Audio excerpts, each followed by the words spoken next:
Hi guys, এই দেখো এটা আমার টমেটো গাছ। তোমরা বিলিভ করবে না, গাছটা টাচউড এত সুন্দর করে হয়েছে, এত দেখো কি সুন্দর করে হয়েছে, ফুলও এসেছে রিসেন্টলি।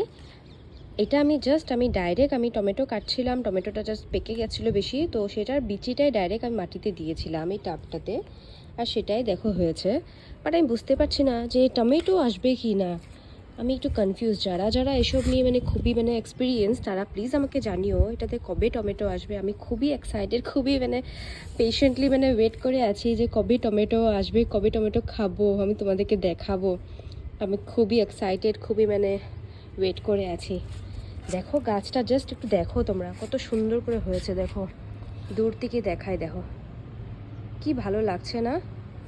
আমি খুব যত্ন করি, জল দিয়ে এরকম ছাদে এনে রেখেছি, কেন কি বারান্দায় এখন অতটা রৌদ্র পায় না, যেহেতু উইন্টার সিজন চলছে, অতটা রৌদ্রটা অতটা এখন এরকম করা না আর কি। তো তাই ছাদে আনার পর বেশি ভালো হয়েছে দেখছি আমি, তাই এখন ছাদেই থাকবে বর্তমান। দেখো কি সুন্দর করে হয়েছে, ইয়েলো ফুলগুলো দেখো কি ভালো লাগছে, দেখো জুম করে দেখাই, দেখো দেখেছো কি সুন্দর লাগছে। তো যারা যারা এক্সপিরিয়েন্সড এসব নিয়ে আমাকে একটু প্লিজ জানাবে তো কবে এটাতে টমেটো আসবে। দেখো আরো আরো ফুল উপরে দেখো, এই দেখো, দেখেছো, এই দেখো পাতাগুলোর ডিজাইনটাও দেখো কি সুন্দর না।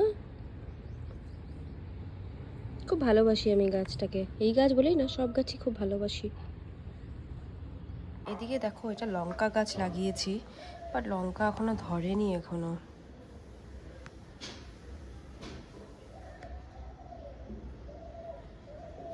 আর এই দেখো কারি পাতা গাছ, কারি পাতা এখন অনেক ঝরে গেছে এখন, বাট স্টিল আবার নতুন করেও হচ্ছে। এই দেখো ছোট নতুন করেও পাতা আসছে দেখো। তো আমি যখন ডালে যখন ছক দিতে হয়, ডাইরেক্ট আমি গাছের থেকে নিয়ে এখান থেকেই ছক দিই। দেখো কত বড় করে হয়েছে, আরও বড় ছিল, আমি কেটে দিয়েছি আমি। আর এই দেখো পেঁয়াজ কলি হয়েছে, দেখো পেঁয়াজ গাছ হয়েছে, পেঁয়াজ লাগিয়েছিলাম দুটার থেকে দেখো কত সুন্দর করে আরও দুটো এক্সট্রা বেড়ে গেছে, এটা একটার দিকে আর এটা একটার দিকে, দেখো কি ভালো লাগছে না এগুলো।